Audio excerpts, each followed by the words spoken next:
আসসালামু আলাইকুম ভিউয়ার্স, আশা করি সবাই ভালো আছেন। আজকে আমি নতুন একটা রেসিপি নিয়ে হাজির হয়েছি। ডিম আলু পটল দিয়ে নতুন একটা রেসিপি, তো সাথে থাকুন।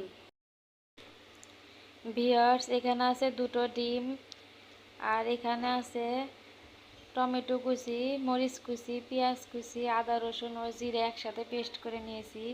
আর এখানে কিছু সবজি আছে। তো আমি আজকে ডিম দিয়ে নতুন একটা রেসিপি রান্না করে দেখাবো, আমার সাথে থাকুন। প্রথমে আমি কড়াই তেল দিয়ে দিব, হালকা হলুদ দিব, হালকা লবণ দিয়ে দিব। ডিম দুটো আমি খুব সুন্দরভাবে ভেজে নেব,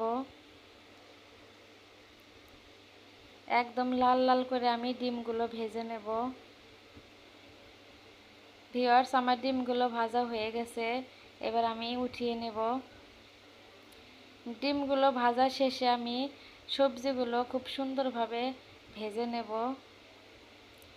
এখানে আছে পটল আর দুটো আলু আছে, তো এগুলো দিয়ে আমি ডিম দিয়ে রান্না করে শেয়ার করব আপনাদের সাথে, দেখতে থাকুন। সবজিগুলো খুব সুন্দরভাবে ভাজা হয়ে গেছে, আমি একদম বেশি করে ভাজবো না, হালকা। এবার আমি উঠিয়ে নেব। সবজিগুলো কিন্তু হয়ে গেছে আমার ভাজা। এবার আমি কিছু জিরে দিয়ে দেব গরম তেলে, দিয়ে দিব দুটো এলাচ আর দারচিনি। এবার আমি পেঁয়াজ কুচি দিয়ে দিব,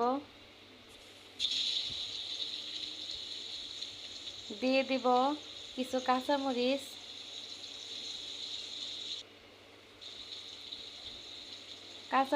পেঁয়াজ একসাথে আমি তেলে খুব ভালোভাবে ভেজে নেব। এবার আস্তে আস্তে আমি সব মশলা দিয়ে দিব। পেঁয়াজ মরিচ ভাজা হয়ে গেছে আমার। এখানে আছে আদা রসুন ও জিরের পেস্ট, হলুদের গুঁড়ো, মরিচ গুঁড়ো, লবণ। এবার আমার মশলাটা খুব সুন্দরভাবে কষানো হয়ে গেছে, দেখতেই পারছেন। এবার সবজিগুলো আমি দিয়ে দিব, ভালোভাবে নেড়ে চেড়ে হালকা কষিয়ে নিব আমি। বাটিটা ধুয়ে আমি হালকা পানি দিয়ে দিলাম। এর ফাঁকে আমি ডিমগুলো কেটে নেব। আমি এরকম পিস পিস করে ডিমগুলো কেটে নেব।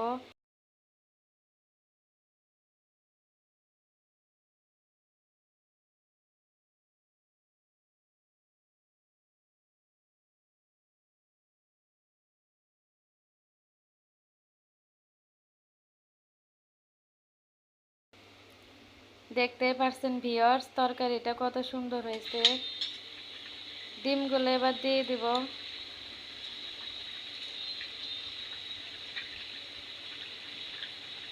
আগে থেকে কেটে রাখা কিছু টমেটো কুচি দিয়ে দিব। কিছুক্ষণের জন্য আমি আবার ঢেকে দেব।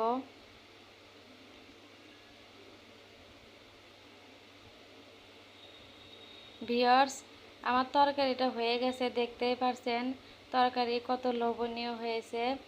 এরকম আরও নতুন নতুন রান্নার রেসিপি পেতে প্লিজ আমার চ্যানেলটি সাবস্ক্রাইব করে আমার সাথে থাকবেন। ভালো থাকবেন, সুস্থ থাকবেন। আল্লাহ হাফেজ।